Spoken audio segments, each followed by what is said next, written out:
In today's video, I'm going to teach you how to record cashback and statement credits in QuickBooks Online. When you're managing your finances in QuickBooks Online, it's important to keep your records accurate and up to date, especially when it comes to cashback rewards or statement credits. These transactions can affect your financial reporting, so properly categorizing and recording them ensures your books stay balanced. Whether it's a small cashback reward or a credit for fees, this guide will walk you through the steps to make sure everything is correctly entered. If you're new to QuickBooks Online, you'll find a link in the description to sign up and get started. Now, let's dive into the process. First, start by clicking the New button, which you'll find in the top right corner of the QuickBooks Online home screen. This button is your gateway to creating any new transaction, so it's the perfect place to begin. Once the drop-down menu appears, select Credit Card Credit from the list of transaction types. This option tells QuickBooks that you're entering a credit to your card or bank account, such as a cashback reward or a statement credit. Next, choose a payee if it applies to the transaction. For example, if the credit is tied to a specific vendor or company, you'll select them here. However, if there's no relevant payee, you can leave this field blank. Now, it's time to specify the account that received the credit. Select the credit card or bank account where the cashback or statement credit appeared.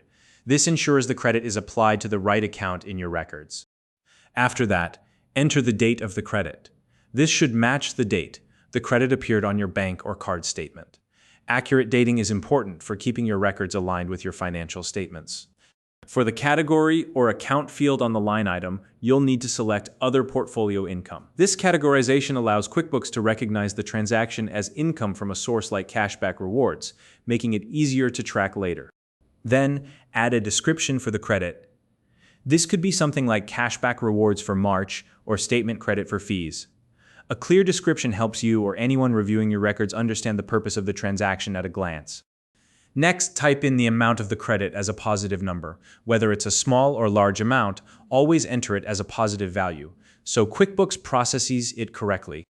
Before finalizing the entry, take a moment to review all of the details. Double-check that you've selected the correct card account, the date matches your statement, the category is set to Other Portfolio Income, the description is clear, and the amount is accurate. A quick review can save you from having to make corrections later. Finally, once you're confident everything looks right, click Save and Close to complete the entry. QuickBooks will now record the credit and reflect it in your account balance.